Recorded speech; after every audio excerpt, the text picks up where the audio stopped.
This is our Day Off podcast here in Moab, and we've got a special guest. It was a surprise guest because you got to, you kind of rolled in with the Sorensen boys. Yep. Which is perfect. I have been seeing you guys come up on Instagram and stuff lately since you've been really pushing the off-road side, and I think we kind of touched base at Hammers a little bit, and then Hammers, as we all know, is Chaos. Chaos. As you're wearing, Absolutely. yeah, that's your team name.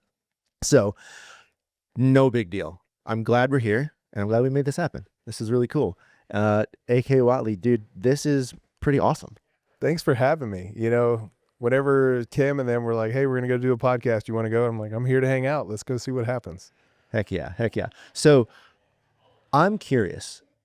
I hadn't heard your name, you or your wife, because you guys work together a lot. You guys are on the videos all the time, and I haven't heard you guys even Chaos Motorsports until like basically this past year. So tell me where you came from, dude. This is like out of the blue, and I know you're not new to this by any means. I've heard from other people, and I want to hear it from you. Like, where'd you come from? How'd this all start? So I kind of fell into off-roading, or fell in love with off-roading in Hawaii growing up as a kid. We would go hunting wild boar, and my uncles, well, my dad had a 85 Toyota 4Runner, and we would go cruise around Hawaii. As in Hawaii, everybody's got Toyotas. So that's kind of when I fell in love with off-roading. And then we ended up moving to Houston, Texas, or Alvin, Texas, and working in the garage with my grandfather. I was always into cars and building stuff, and that's really where I learned the mechanic side of it.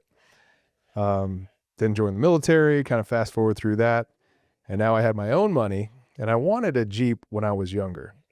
My mom said, no, they roll over. You can't have a Jeep. Well, now I have my own money, so the first vehicle I bought was a Jeep, and she was right. It rolls over, and everything breaks on those Jeeps. So I was into off-roading back then and was into racing, short course racing. Matter of fact, some of my friends I used to race with back in the day still race. And I was really happy that they were still a part of this now when we decided to get back into it. 2014, I believe, was the last year that we came to Hammers. And we had moved to the East Coast. We were starting up companies, businesses. Then my daughter, who's actually out here now, she was really young, and it was the year of the flood out at Hammers. And my wife was like, I can't do this. We got a newborn baby. This is too hard to have a newborn out here. So if you still want to race, that's fine, but I don't want to do it. So that was it. Fine. If you don't want to do it, I don't want to do it. We're going to do this together. We're going to do it as a family. So really, I stopped racing back then and stopped doing short course, stuff like that. We own Chaos Fab Shop out in Virginia, so we were focusing on growing businesses. And we also run Chaos Off-Road Park out in West Virginia. And we do a lot of just local off-road community stuff. We also do a lot of off-road training.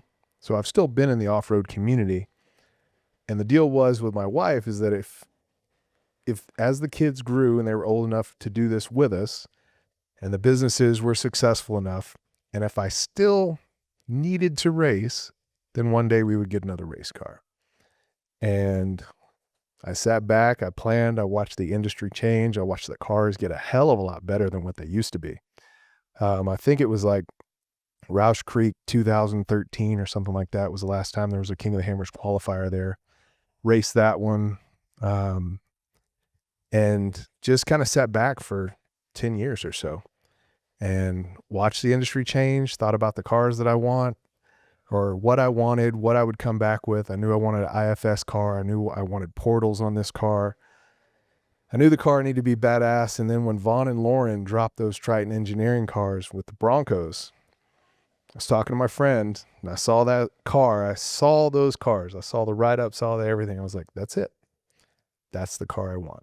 Didn't know how I was going to get one. Didn't even know how to buy one. How do you get one of these things? And then in talking with Vaughn and Lauren, I told them, hey, I want one of these cars. And they looked at each other and they're like, we were out at SEMA at the time. And they were like, well, there might be one for sale. So the car that I have is the MBRP car. And it raced King of the Hammers once, and then it raced out in Oklahoma one time. And I was able to buy that car. and talked to my buddy Jeremy Dickinson. And he and I used to race together way back in the day. He would stack rocks, and we were doing short course racing back in Texas and everything. And he was like, if I were you, since you've never officially been driver of record at King of the Hammers, come into the rookie program. So registered for the rookie program, brought this car out. First year out, well, actually, we showed up to rookie program, and Dave Cole was like, AK, what the hell are you doing here? I'm like, by your rules, I'm a rookie, so I'm good. And he went and checked. He's like, well, son of a bitch. All right, everybody. I want to give a quick shout out to CT Raceworks. CT Raceworks makes the baddest parts in the industry, including the parts that Kyle Chaney uses to win the 2025 King of the Hammers 4400 race. Now, if you would like to use those same parts, feel free to go over to CT Raceworks and use the Our Day Off discount code, and that will get you a 5% discount on your entire order at any time. So that's Our Day Off discount code upon checkout. Back to the show. That's good. You weren't driver of record. So, but I've been in the industry for 25 some odd years. You know, I've been around it for a while.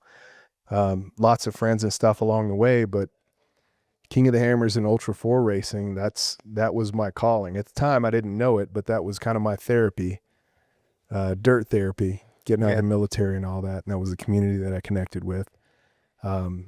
I've been teaching people to go fast and drive fast off-road, rally racing, all of that stuff for years and years, and just kind of sitting back. And now that it was okay to start racing again, and Maria was in on it as well, and all the ducks were in a row, and the sun, moon, and the stars, kind of like me being here tonight. Yeah. Everything just fell into place. The right car, the right team, the right people. And we went out my rookie year. I think we finished 10th, and with our penalties, we got 13th. And we took it easy. I'd never run that car, never raced that car, took it easy. So to pull that off my first year, racing in that car, racing in that class, I was stoked. I was hooked all again. Oh, yeah. You know, and now I got to do that every single year. And it's what I look forward to every year. So that's a shortened, condensed version of how I kind of made it back into this. But yeah, I've been in the community for 20 some odd years now. Yeah, I've heard through Jeremy Dickinson, a mutual friend of ours, and I never really got to meet you. I've heard a lot about you, and I've spoke with him about you, and he was one of the first people to tell me, he's like, hey, you need to have AK on the podcast, because he's got a pretty cool story about, like you just explained. So it was perfect. And I'm glad you're here and be able to tell it. So you grew up in Hawaii. How long were you in Hawaii? We moved to Alvin, Texas. Let's see, back down to Alvis, 11, 12-ish. Okay. Years old. Okay. So you've been on the big part of land for a while. Been on a big part. And really, I feel like where you grew up is where you went to high school at, Fair enough. Your elementary school doesn't really matter, but your core group of friends, you'll end up making in high school, so went to high school there in Alvin, and then joined the military after that. Gotcha. Travel and go see the world. I made it to Fort Hood, Texas. So I didn't make it very far away. It's like 3 hours away. Yeah. But from Fort Hood, I traveled all over the place. Cool. Very neat. Well, I think I overheard you talking to Chase about drift. So you did some drifting at some time, or? I still do drifting. You still do? I am absolutely in love with drifting. That is, man, it's so much cheaper than running an Ultra 4 car. I think there's almost anything is cheaper than running an Ultra 4 car. I will kind of agree with that. Yeah, so I always thought drift was cool. Man, I'd love to do that. We had been teaching it for a while, but just in normal cars. Right. Teaching car control and stuff like that, wet, dry. And then when Vaughn came out of retirement, he was like, hey, AK, you and Maria should come down to Atlanta. I think this would be a good one for you to watch drift.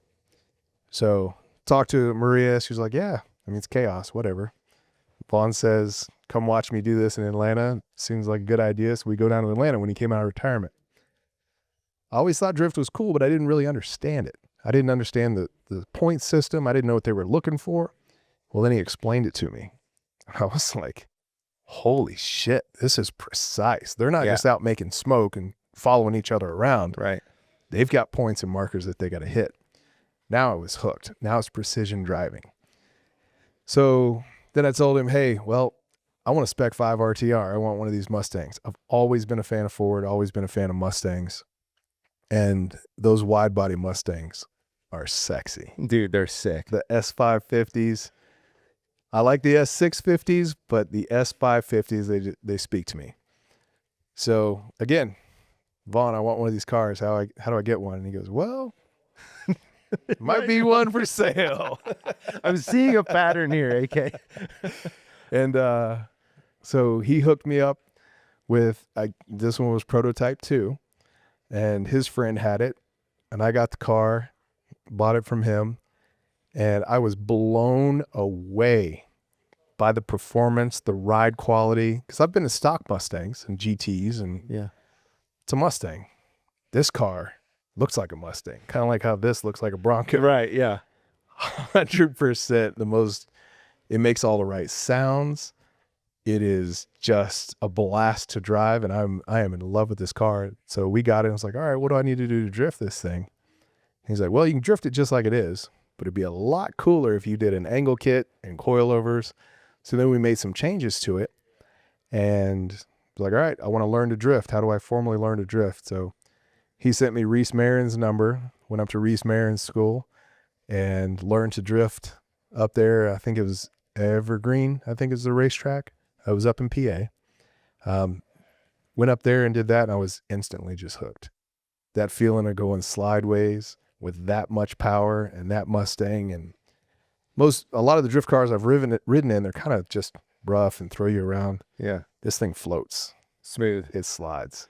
It's unreal. It is. I was like you. I had no, and I still am very new to the whole thing. And I talked to Cameron about it, but he explained to me just this last podcast on how the point system works. And I had no idea, because I've built a makeshift drift car. I took an X3 and slammed it on the ground. And I put a Ford Raptor body on it, one of the fiberglass Ford Raptor bodies. Yeah. Dude, it's a blast. Nice. It's got a big Willwood brake in it. It's gnarly. But, and he's telling me, he's kind of giving me a hard time. It's still 4-wheel drive, and I don't have an angle kit, because you can't really angle CVs so far to have an angle kit. But dude, even in 4-wheel drive, when you slide that thing, it's and I'm a 4-wheel drive guy. I've only ever messed with 4-wheel drive. I've never really drifted a 2-wheel drive car, other than like messing around in the snowy parking lot with my friends, growing up. But that thing, dude, I can go around my town back home, and we've got a ton of cul-de-sacs, and just murder them in 4-wheel drive, just sliding like a rally car. How do you feel about Subarus? Subarus are sweet. My brother has one, but I've never really driven one hard. I drove them around, but I have one with 740 wheel horsepower. Oh, so just a little. There's a little bit. Dude, I bet that's insane. If you like 4-wheel drive, like that car, I love it. Hill climb, I'd love it. It's a rocket ship that doesn't weigh anything.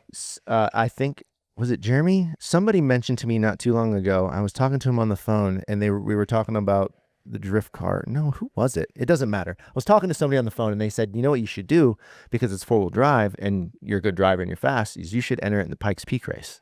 And I was like, I never thought about that, because it's really unique. It doesn't look like an X3. It's got a Ford Raptor body. I'll show you some pictures of it after we get off the pod. But dude, it's so much fun. And I'm like you. I have never driven a legitimate drift car. I can drift for sure. I'm not claiming to be good.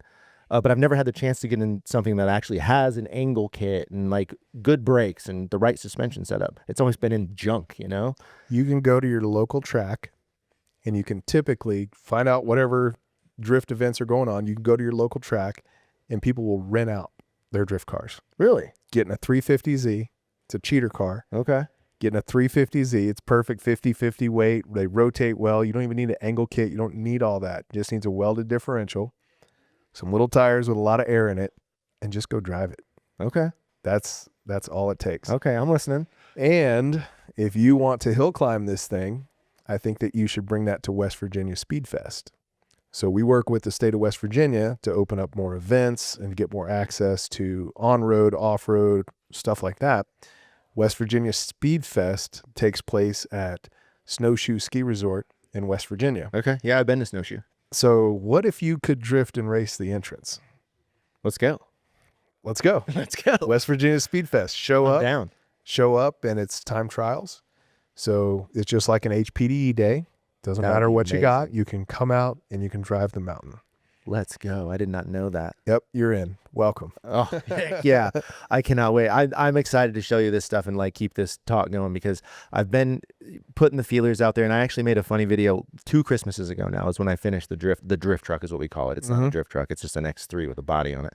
But anyway, we did like a wintertime drift video, and ever since that video, it did really well. And we had a lot of hits on it, and I really wanted to continue with that. I've just been so afraid of it because it doesn't fit anywhere. You know, it's not like it's a 350Z where I could literally go to, like, we live right by a company called Tire Rack. They're a huge tire company. They have a drift track on their facility in my town, and they have drift events all the time, but they won't let that drive on the track because it's not a car, you know, it's not like a legitimate car. So they're just kind of finicky about it.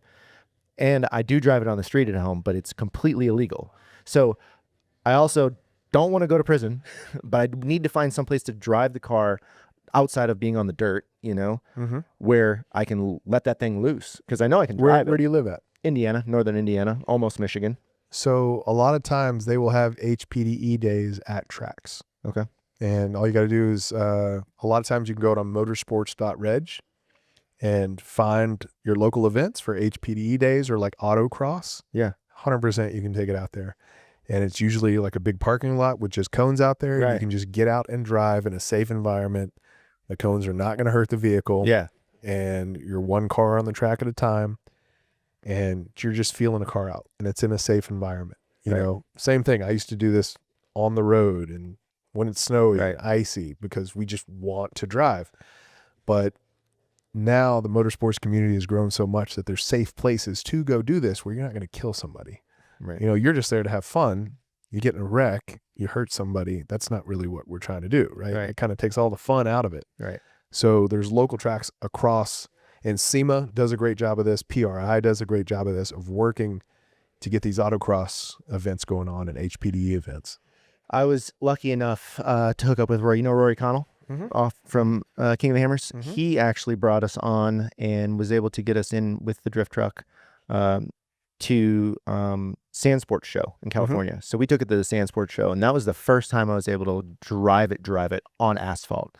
And it's like nothing else. It's juiced up. We did big injectors, E85, big turbo. It's like just shy of 400 horse. And I don't know if that's accurate numbers. That's what I was told. And Evo did all that, and it's gnarly. It's super fast. It's the fastest X3 I've ever driven. I've been driving X3s a long time. I drove them at Hammers, drove them at short course. I've raced Crandon and Bark River and all those short courses, right? You know, with X3s. And this thing is an absolute rocket ship. Nice. And it will just, I can dead stop on the 2-step, let go of the button, and that thing will just mow all 4 tires off. Yeah. It's insane. That's and awesome. it's a really, really fun ride. Who was it? Somebody. Was it Bender? Bender from Motobuilt, maybe? Took a side-by-side, lowered it, and basically set it up to run track on these things. It might have been him. I remember seeing posts or something about it. But those cars, like, lower them down. Yeah. Yeah, I mean, I think it's got like 5 inches of ride height right now. And it was just a quick get it together and see if it works type concept, basically. It still has Hammer shocks on it that we just lowered way down and then limit strapped it so it wouldn't roll up. Yep. And it works. Everything works really good, and there's definitely room to improve. So I think I'm going to do a softer set of shocks, try to get rid of the limit straps and actually limit the shock itself, and just try to make it right. Because right now it's just kind of, it was a concept in my head that I wanted to do for a long time, because this is a long story, but I had a Razor 800 that I stripped. It was just wrecked, and I didn't know what to do with it. And I stripped it down, and I put golf cart tires on it.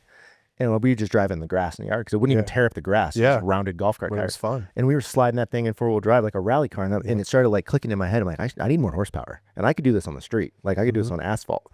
And so then we had an old X3 that was a pre-runner, and we just stripped it real quick and lowered it, and and then before I even put the body on it, we just took it out on the road, and I was like, oh yeah, this is going to work. This is going to work good. And I can have fun in this. And then I found the body, and I was like, this is perfect to make it unique. You know, it's got a big wing on the back and everything. And we did a bunch of work to it. It's like 75% there.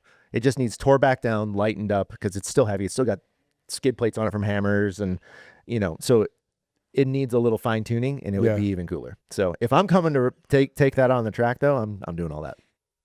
Or take it out on the road. Bring Anywhere. it like it is. Whatever. Just bring it. Just show up and drive. I will. I'm You coming. know, that brings up a good point. There's so many people that are like, oh, before I go race, I got to do this and I got to do this and I got to do this. Yeah.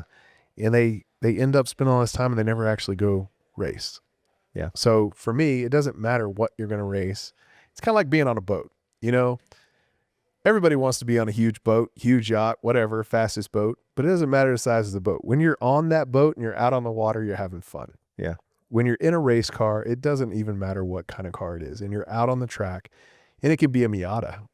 Nothing against Miatas, because the guys that drive those things really know how to drive. Yeah. They don't have any kind of power. So to make them go fast, you got to know the line perfectly. But I don't really fit in a Miata. My head kind of sticks out the top, right? But you could be in a Miata and still just go have fun. Just like you were saying with that other, where you just put golf cart tires on it. Yeah. You're having fun. So the most important thing is that you just get there and Yeah. you go drive and then build on it from there. Yeah. That's absolutely right. You couldn't have said it any better.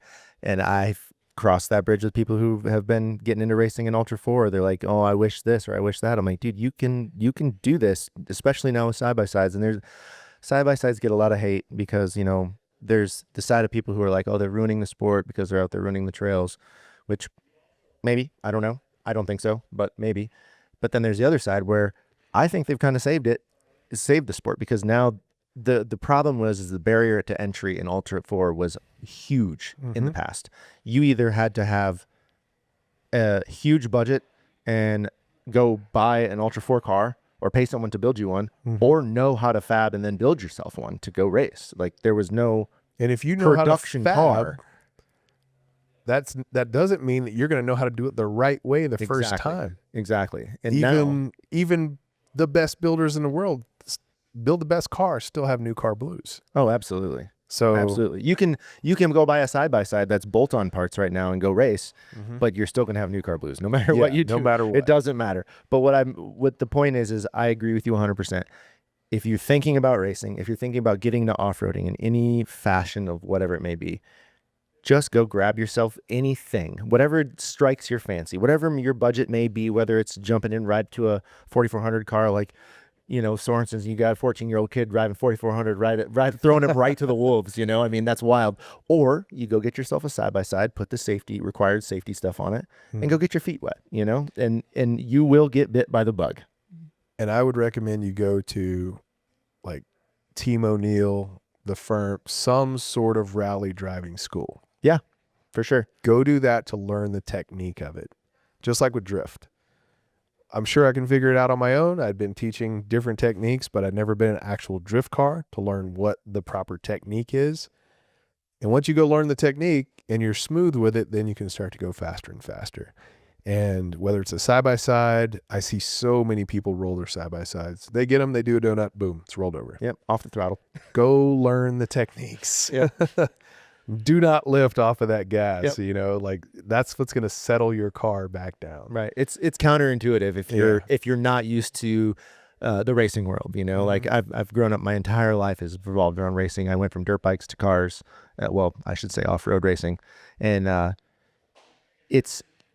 for me and for you, it's just natural, right? We just do it. Like if you're on the slide, you're rolling into the throttle to keep the slide and keep it controlled. Let off a little bit, but keep it sliding. Right. Yeah. Keep the control in it. And a lot of people, when they're new to side-by-sides, especially, as soon as that thing breaks and they get that slide, panic and they lift off. And the worst is when they hit the brake. And I've seen it so many. My friends have done this. How many brand new side-by-sides? Donut, whoop. Multiple. Chase? Oh, no. Chase, That's have you rolled one yet? Okay. Yeah. Too soon?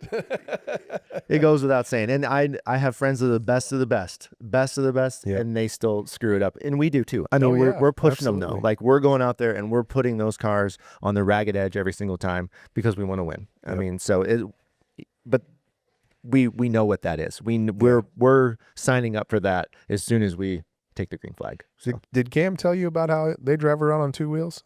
Did y'all talk about that? no. You need to let that young man, you better watch out for him. Oh, I am watching out for him. I already told him that. He processes information so much faster. The older you get, the more you slow down. Like that's the next generation of computer processor chip right there. But have him teach you how to drive on 2 wheels. Just like on the side. He was the one out at SEMA doing that. Did you see that? Yeah. Oh yeah. That was him driving. That's badass. And they do it with side by sides. They do it with everything. He's like, oh yeah, trophy truck, whatever.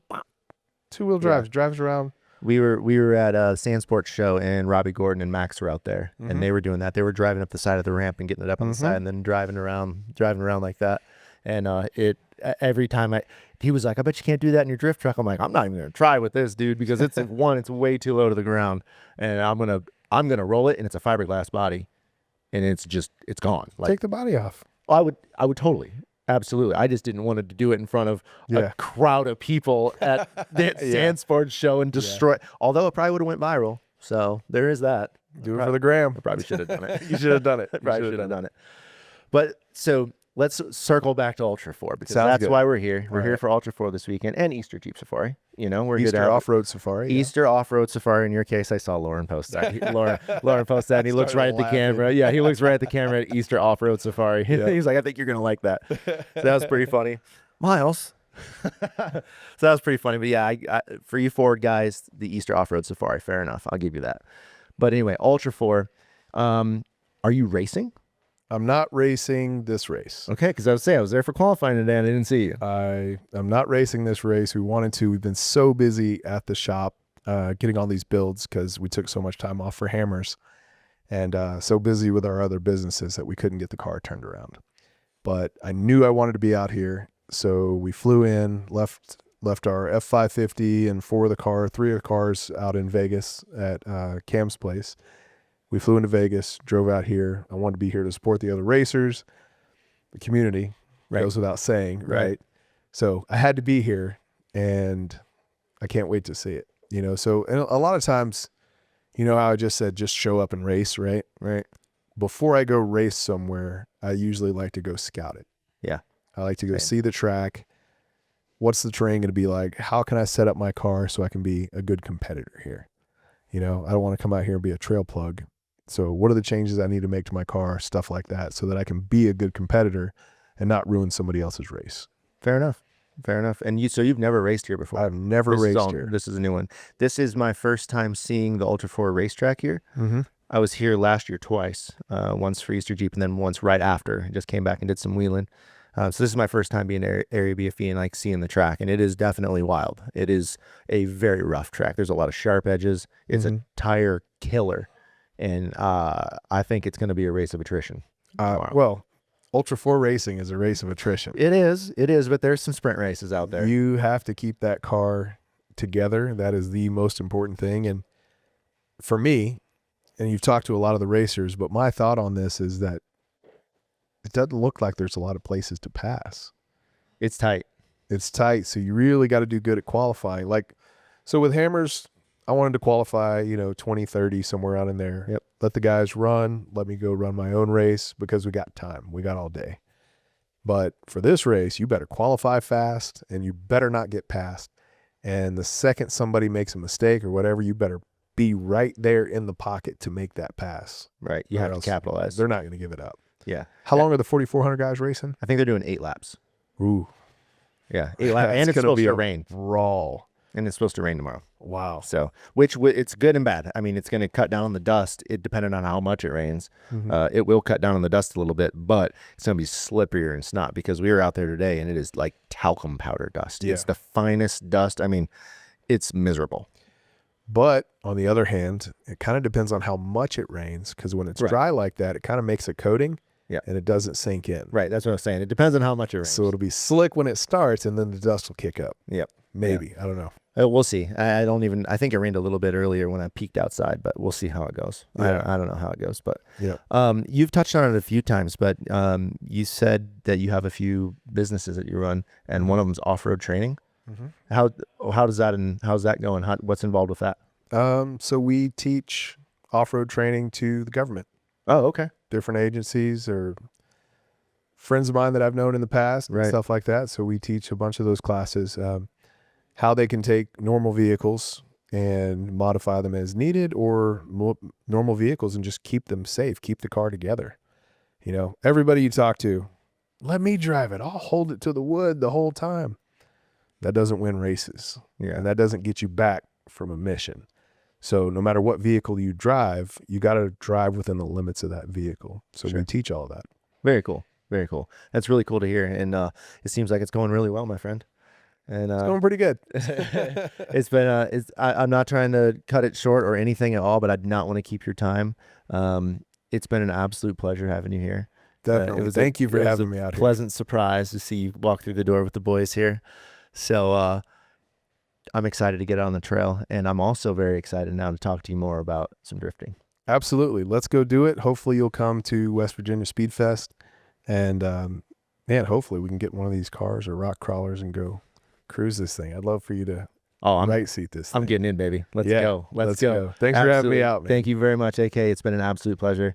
This is the Our Day Off podcast here at MOAB Utah, and we're going to go have some fun. All right, let's do it. We'll see y'all later. Thanks. You.